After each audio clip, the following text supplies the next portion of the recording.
भारत की एक खामोश चाल। चलिए इसे समझते हैं। पाकिस्तान और अफगानिस्तान के बॉर्डर पर एक नई जंग छिड़ गई है। लेकिन क्या इस पूरी कहानी के पीछे भारत है? सवाल यही है। तालिबान का दावा है कि उसने 130 से ज्यादा पाकिस्तानी सैनिक मार गिराए हैं। यही नहीं, 40 से ज्यादा पोस्ट पर कब्जा किया और भारी हथियार भी छीन लिए। और अब पाकिस्तान के रक्षा मंत्री खुलेआम कह रहे हैं दमादम मस्त कलंदर होगा।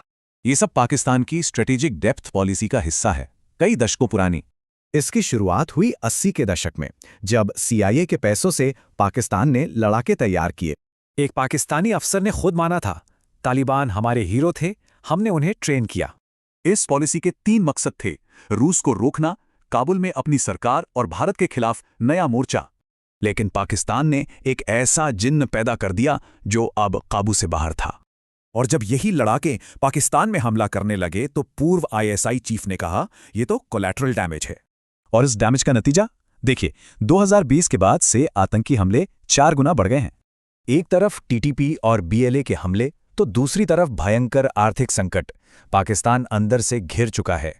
फिर साल आया 2021। अफगानिस्तान से अमेरिकी फौज निकली और पूरा गेम ही पलट गया। और यहीं भारत की पॉलिसी ने यू टर्न लिया। जो तालिबान दुश्मन था, अब उससे बातचीत शुरू हो गई।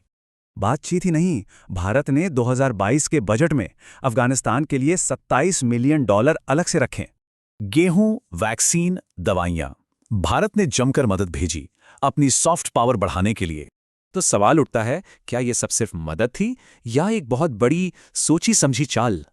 TTP के एक पूर्व कमांडर ने सीधे कहा कि TTP को भारत से पैसा मिलता था।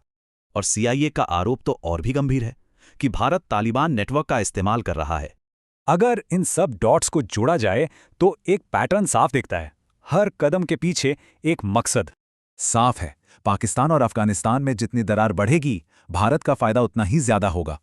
क्योंकि जियोपॉलिटिक्स में फायदे मिलते नहीं, बनाए जाते हैं। शायद ये उसी का एक डिजाइन है।